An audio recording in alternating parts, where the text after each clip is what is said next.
welcome to Talk with Becky, where we unlock the minds of individuals one conversation at a time. On today's episode, we shall be looking at mental health.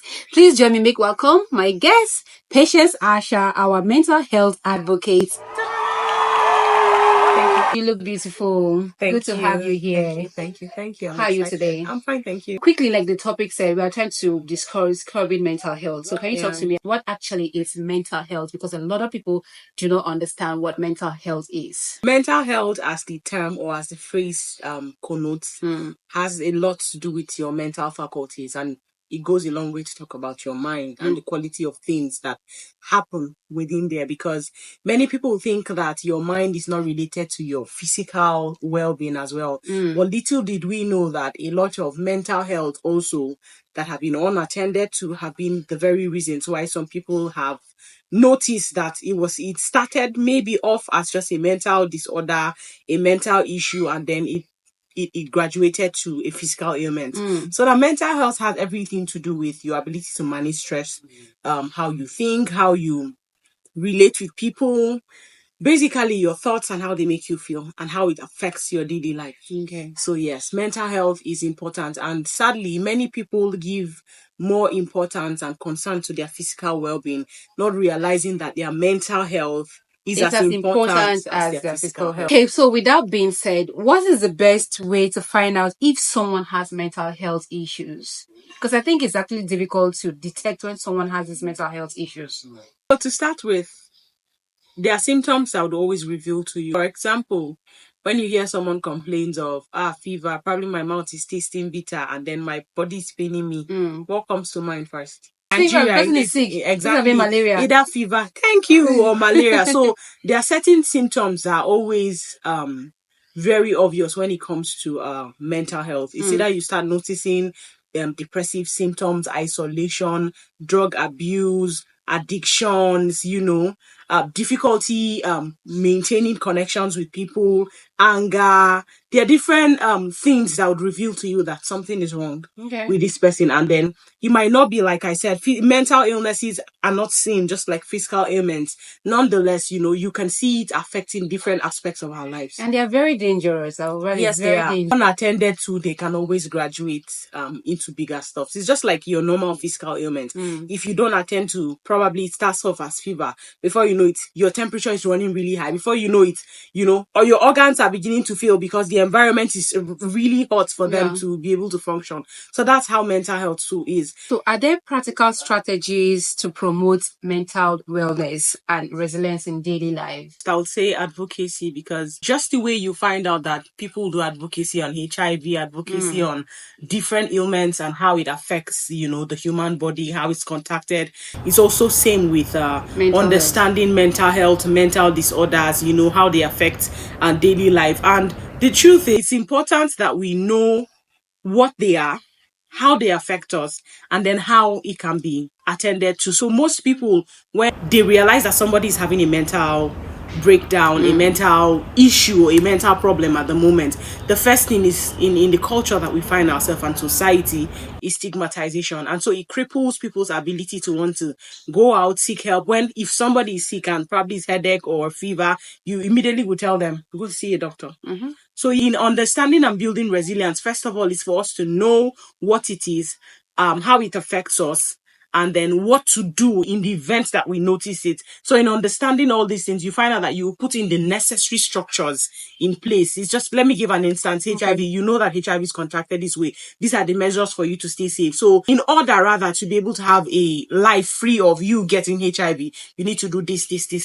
So yes, more awareness about it can give people the right tool that is necessary to be able to build resilience. Okay. You did mention stigma. Yeah. So what role does stigma play in preventing help seeking for mental health issues? For example, let me say a man. If a man comes out to say he was raped, what's the first reaction in our society today? You'll be shocked. First of all, what? A man, you won't even believe him. Exactly, you don't enjoy you doubt, like, how can? Exactly my point. Because people do not understand how mental disorders, mental illnesses affect one's daily life. There is little or no understanding, and so to that, the stigma rates are very high.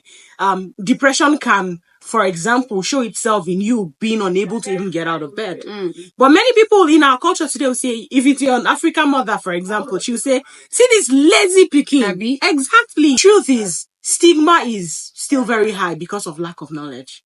The more people understand that, when they begin to see signs like this is actually a mental health issue, and being equipped with the right resources will actually drop the stigma rates. Yes, but in them knowing that, okay, these are actually signs that this person is mentally unstable, it now equips them to say, instead of castigating, because it will make the person going, let me be able to be supportive. How do economic factors, right, affect access to mental health support, and what solutions can address this challenge? I would start with this disclaimer.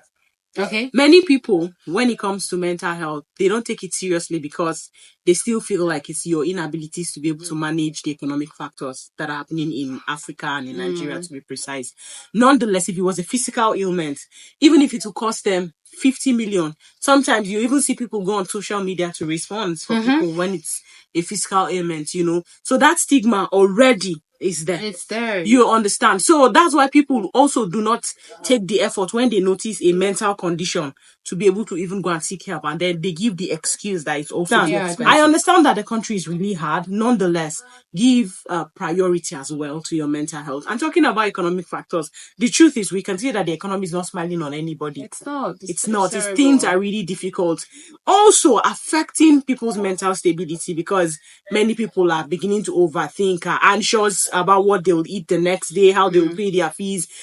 I was telling someone the other day that mental health crisis is becoming a global issue, because the rate at which people are going into depression, it's crazy for different reasons. It's important that we understand that just the way we give attention to our physical health, you understand, irrespective of whether there's money or not, I think we should accord that same amount of importance to our mental health, because like I said, it can also generate into physical ailments. So how can friends, families, and colleagues help support someone that is actually going through mental health challenges or have mental health issues? So first of all, I think I would say study, learn more. It's important, just like we've been saying ever since we started talking, advocacy, the more you know, the more informed you are, the better it is. Able to handle the situation when you find someone in it. But I would say this, whenever you are treating or dealing with anybody that is suffering from a mental disorder, a mental illness, don't blame them for being there. Don't accuse them. Don't be judgmental. If you don't have the patience enough to listen to them, because some of them would literally share with you, especially trauma-related situations. They can share one experience 30 million times because of the impact it had on them. Nonetheless, it's very important that you listen to them with that same level of... And without being judgmental. Exactly. I hear you, despite the fact that I've heard it 1 million times. I still hear you. Exactly. I still hear you, because for the most of them, they didn't feel heard. And that's why some of them, you find out that you hear people say they're suffering from oversharing. It's not actually that they want to do it, but they don't feel heard. And so the least you can do, if you cannot listen, is always tell them to seek professional help. Sometimes you don't need to do a lot. Sometimes it's just sit with them. Sometimes it's the affirmation, a pat in the back. Sometimes it's just a hug, but smear kindness while working with anyone, be it family, friends. Before you leave, can you say a word or two to the audience?